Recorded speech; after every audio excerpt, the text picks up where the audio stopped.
All right, welcome back. Video 6 in this sales series.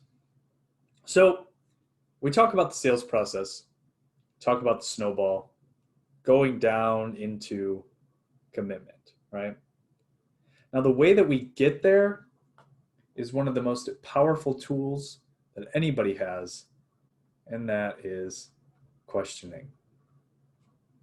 All right? The more you question, the more the buyer talks. The more the buyer talks, the more information you get.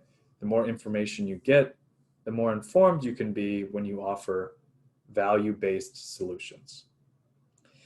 And so there might be some situations where buyers don't want you to ask a lot of questions. They know what they want, and you are just there to finish the sale. And that's fine. That's what the customer wants. The customer may not want to answer a bunch of questions. They may just say, look, I've got a bunch of leads on the table. I'm just concerned about price. Name your price. Don't give me anything else. I know who you are. Name your price. Okay. For sales that aren't that, we need to focus on questioning. Okay. And so there's different things that we can do.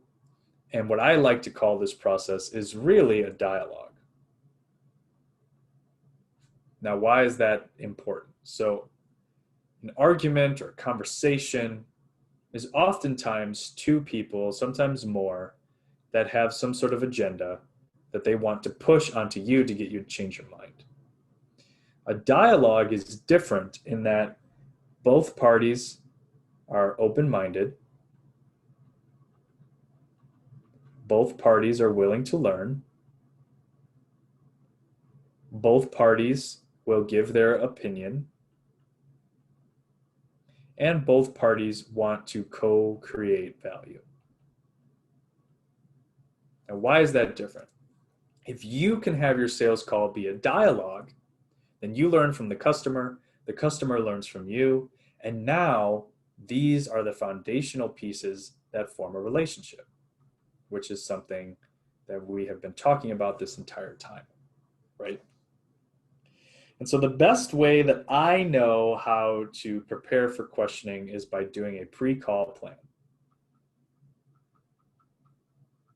So a pre-call plan is going to consist of who are you talking to, what do they do, how do they do it, where are they located, right? And this could also be who are their suppliers, what does their current business do, how do they provide value to the customer currently, where are the potential problems that they could have, and then why are you there?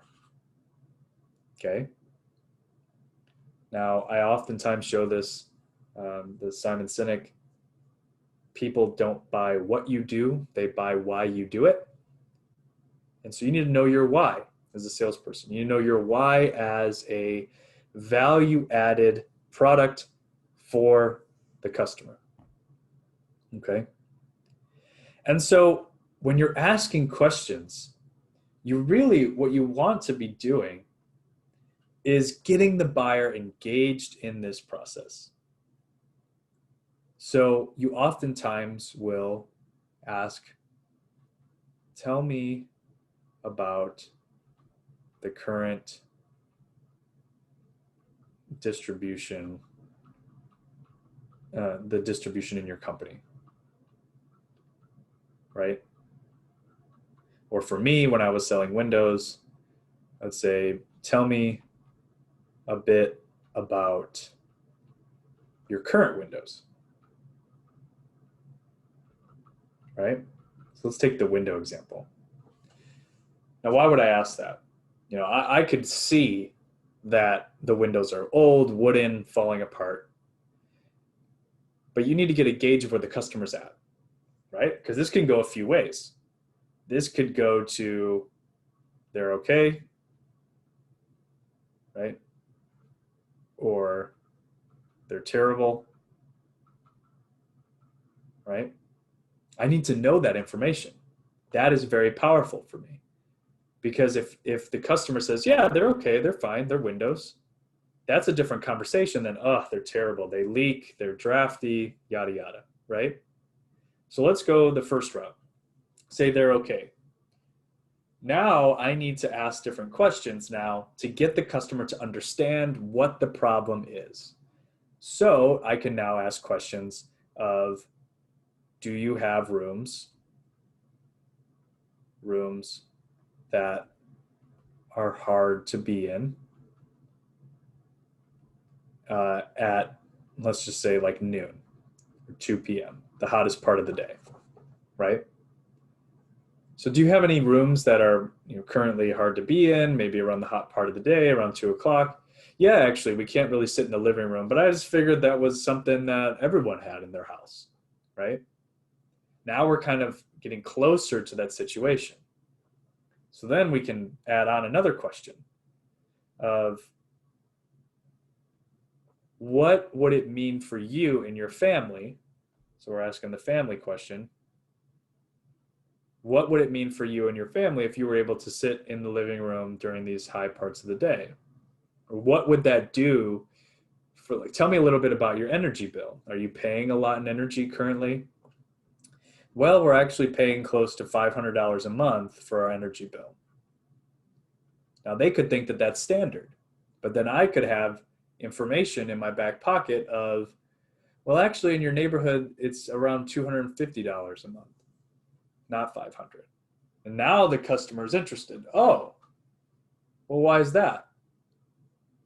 Well, let me ask you another question. What would it mean for you and your family to be able to sit in the living room, watch TV late at night when it gets cold, or in the day when it's hot?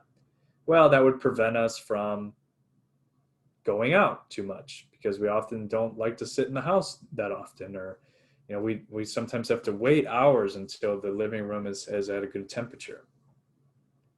So what would that do for you? Well, it would provide more family time. It would allow the kids to bring people over more.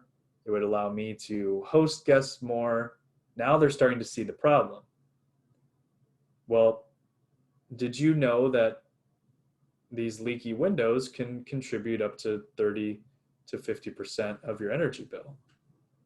No, I didn't know that, right?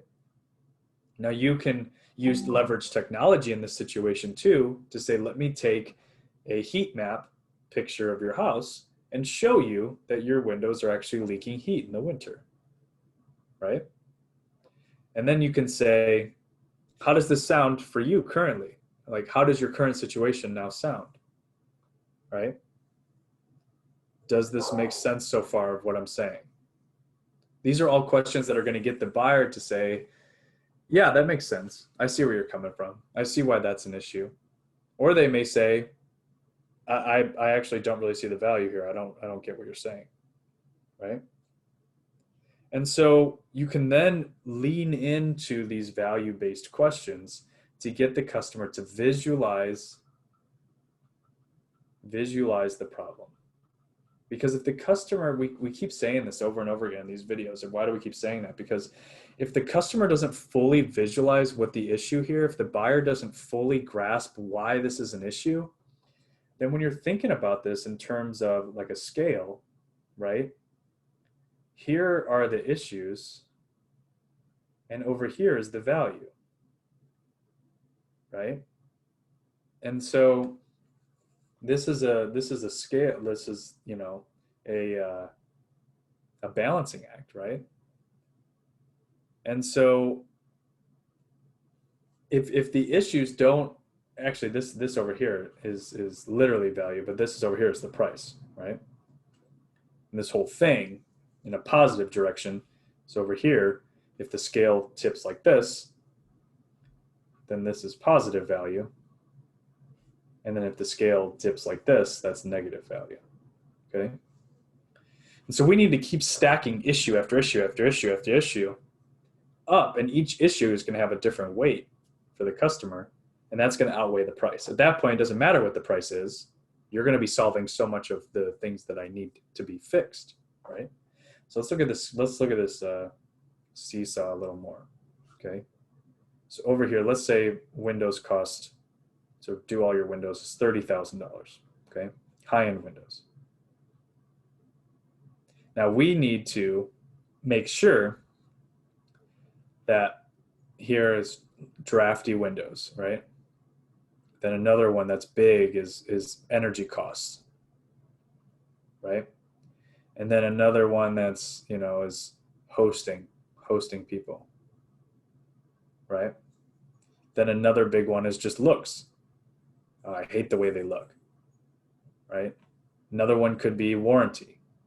So the time that you're going to have these windows, the warranty that you're going to have, right? These windows are made of different materials. They last 50 years, all that kind of stuff, right? And you're not going to know what those pain points are unless you're asking those questions. So now the scale is just boom, right? Doesn't matter what the price is. I need that. And so by asking proper questions, you can identify where the need is. You can also then let the customer visualize this problem and get this seesaw in their head to look like this, where the issues all push down on this, and now the customer's ready to buy. Okay. And so you can ask other questions of, is this what you currently had in mind when I first approached you? What are the improvements over time that you're going to see? Can you see yourself making money back on this investment? What does it look like for you if we don't address this issue now and we wait? Is there anything else that can help clear up for you? Is this something that would be of value to you? All of these things are going to get the customer to visualize their current situation. And then you can, at that point, the sale should really close itself. We talked about closing a little bit before, and the sale should really close itself. And you should be able to say things of, when do you think that we can move forward with this? It sounds like, recap a little bit. It says, it sounds like you're interested in these things. When can we move forward with this in this current situation? And then the sale's closing itself, okay? So it's through proper questioning that we reach that stage. And it's through a pre-call plan that we develop those questions. All right, so we're going to see you in the next video when we talk about transitioning to these end goals. But we needed to form an open dialogue with the customer and have good questioning in order to get there first. All right, so we'll see you in the next video.